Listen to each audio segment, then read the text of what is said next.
토트넘이 챔피언스리그 조 1위가 되면서 16강 1차전 원정길에 오르게 됩니다. 이탈리아 명문 AC 밀란과의 맞대결입니다. 챔피언스리그 토너먼트는 2차전까지 있기 때문에 첫 번째 경기에서 아쉬운 결과가 나온다고 해도 여전히 희망은 존재하게 됩니다. 그리고 그 2차전은 3월에 다시 경기하게 되죠. 토트넘은 원정에서 AC 밀란을 상대로 최소 무승부 혹은 승리하게 된다면 원정 때 결과인 만큼 8강 진출 확률도 더 높아지게 됩니다. AC 밀란은 현재 리그 3위와 같은 4위입니다. 한때는 최강 나폴리와 그래도 우승을 다퉈보려 했는데 현재는 잽도 안됩니다. 그들의 최종 목표는 2위가 되겠죠. 최근 6경기에서 성적이 좋지 않았는데도 여전히 상위권에 위치하고 있습니다. 거기다 AC 밀란은 챔피언스리그의 강호입니다. 챔피언스리그 역사에 레알 마드리드 14회 다음으로 AC 밀란이 가장 많은 우승을 차지했던 팀입니다. 무려 7회입니다. 위안을 삼는 건 대부분 과거의 영광이라는 거죠. 최근 우승이 06-07 시즌이었으니까요. 토트넘은 챔피언스리그 우승을 한 번도 해보지 못한 세계 10위 팀입니다. 몰랐는데 아스날도 챔스 우승을 못했더만요. 토트넘은 리그 우승은 택도 없고 2018-2019 시즌처럼 사고 치면 모든 게 용서가 되는 상황입니다. 그런데 이게 무슨 운명의 장난인지 요리스도 없고 비수마도 없고 벤탄쿠르도 없고 호이베르는 경고 누적으로 출전 불가 상황입니다. 그렇지 않아도 중원이 약해서 토트넘 공격 전개가 제대로 안 돌아가는데 가장 활동량이 많고 이번 시즌 좋은 활약을 하고 있는 벤탄쿠르가 이탈해버렸으니 토트넘은 큰 위기인 건 확실합니다. 그렇다고 대책 있나요? 경기 미룰 수도 없습니다. 첼시와 리버풀이 무너졌던 이유들도 선수들의 부상 이탈이 많이 생기면서 지금 9위, 10위가 된 거죠. 골 좋다 했는데 이제 토트넘 차례가 되었습니다. 콘테 감독은 인터뷰를 통해서 갑작스러워서 대책이 없는 것은 맞다라고 현재 상황이 심각함을 인정하고 있었습니다. 스텔린이라면 그렇게 대답을 했을까요? 주전 11명이 아니면 답이 안 나오는 팀이라면 그냥 선수빨 감독인 거죠.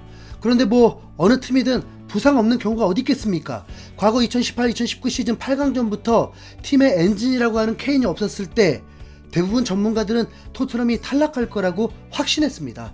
하지만 케인 없이도 잘 돌아갔고 결승까지 갔던 팀입니다. 어쩌면 요리스 벤탄 빠진 거면 케인 빠진 것과 비슷하죠?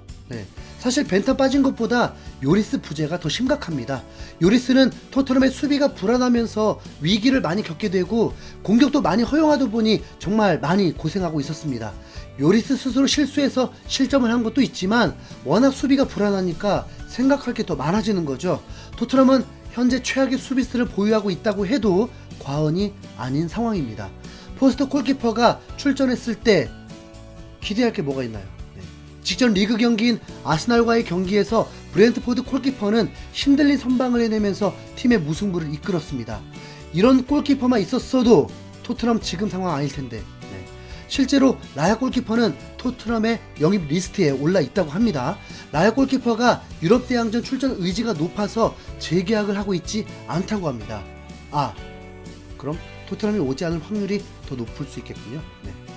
포스트 골키퍼가 실점을 줄이려면 위기 자체를 줄이는 방법밖에 없습니다. 다행히 AC 밀란도 주전 골키퍼가 없어서 곤란한 상황은 마찬가지인 상황입니다. 챔스에서 로메로는 출전을 하기 때문에 그래도 레스터 시티전 때보다는 낫지 않을까 예상해 봅니다. 탄강과 포로가 같이 구멍이 되니까 진짜 답이 없었는데 수비에 특화된 에메르송과 로메로의 오른쪽 수비라면 참 이렇게 에메르송을 의지하게 될 줄이야. 좀 민망하기도 합니다. 콘테 감독은 인터뷰를 통해서 지금의 상황을 푸른 눈으로만 보고 있는데 사실 다른 눈으로는 강도 높은 훈련이 문제라고 보는 견해도 있거든요.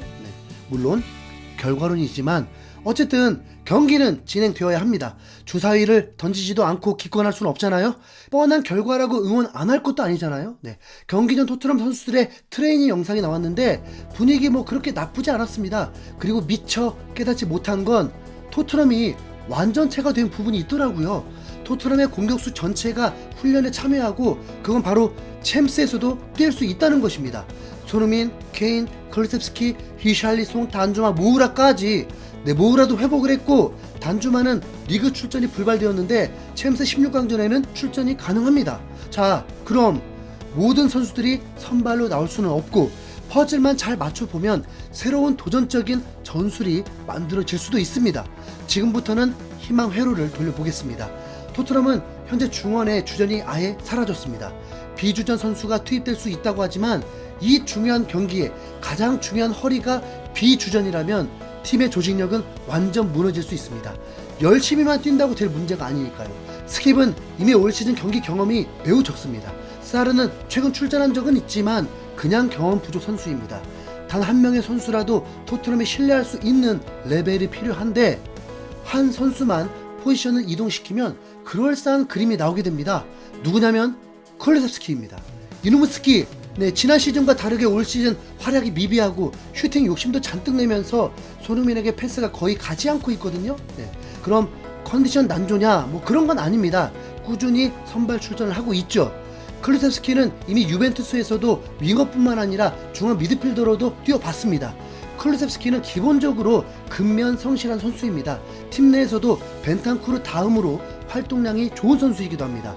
미드필더 라인에서 활동량은 필수 덕목이고 스피드가 빠르진 않지만 그게 그렇게 뭐 큰 단점으로 지적되지도 않을 만큼 볼 간수 능력도 좋고 볼 연계도 매우 좋습니다. 무엇보다 벤탄쿠르보다 슈팅 능력은 월등히 좋습니다. 클루셉스키는 이미 콘테 감독이 윙백으로도 기용할 수 있다고 예고했었습니다. 하지만 실제로 그렇게 하진 못하고 있죠. 클루셉스키가 22살인데도 축구 지능이 좋아서 성숙한 플레이를 펼칠 수 있다는 것은 모두 동의하기 때문에 그 한 자리를 클루셉스키를 내세운다고 해서 스킵, 사르가 더 낫다고 할 분은 없을 것입니다. 그러면 오른쪽 윙어는 누가 하냐고요? 앞서 언급했듯이 겁나게 많습니다. 손흥민은 양발잡이기 때문에 아니 제발 오른쪽으로 좀 보내주세요. 오른쪽으로 좀. 손흥민이 뭐 왼쪽에서만 돌파해서 골 넣었나요? 과거 첼시전에서는 오른쪽에서 질주해서 원더골을 넣기도 했습니다. 손흥민에게 중요한 건 공간이지 위치가 아니라는 거죠. 페리시치와 멀어져야 하는 거 맞잖아요. 히샬리송이 오른쪽 윙어를 맡는다는 건 사실 어색하긴 합니다. 스리톱으로는 손흥민, 케인 그 중에 한 명이 있고 아니면 히샬리송, 케인, 손흥민도 있고 공격수들을 어떻게 출전시켜도 어색하지 않는다는 거죠. 콘테 감독은 이번 레스터 시티전에서 변화 없는 전술의 비난을 무지하게 받았습니다. 케인만 겨냥한 매우 단순한 방법이었습니다. 단주마, 히샬리송은 스트라이커로도 가능합니다. 콘테 감독이 3백을 포기하지 않는다 해도 3-4-1-2, 3-5-2 포메이션은 충분히 가능합니다. 로메로, 다이어, 데이비스, 에메르송, 클루셉스키, 사르, 페리시치, 케인, 그리고 손흥민, 히샬리송이라면 괜찮지 않습니까? 케인은 이미 미들라이커뿐만 아니라 수비 가담도 뛰어나기 때문에 이 경기 승리 위해서라면 변화가 필요합니다. FA컵 당시 약팀들은 수비에 초점을 맞추기 때문에 손흥민은 더 많은 견제를 당할 수 있었습니다. 하지만 스트라이커로서 프리롤처럼 활동하니까 상대 수비가 모두 손흥민만 따라다닐 수 없다 보니 결국 공간이 나왔고 자신 있는 슈팅들을 때릴 수 있었습니다. 지금도 딱 같은 상황이죠. 아니 도대체 토트넘 선수 퀄리티에서 못할 게 뭐 있습니까? 과리돌라 감독은 윙백도 센터백 세우고 미드필더도 윙어 세우고 윙어를 미드필더 세우고 미드필더를 스트라이커로도 기용하더만요. 답답하. 이번엔 좀 변화 좀 줘봐라 좀. 뭐라 안 할게. 아이고 이상 흰수염고래였습니다. 시청해주신 여러분 감사드리고요. 여러분들의 생각도 댓글로 남겨주시고 좋아요, 구독 많이 부탁드립니다. 감사합니다.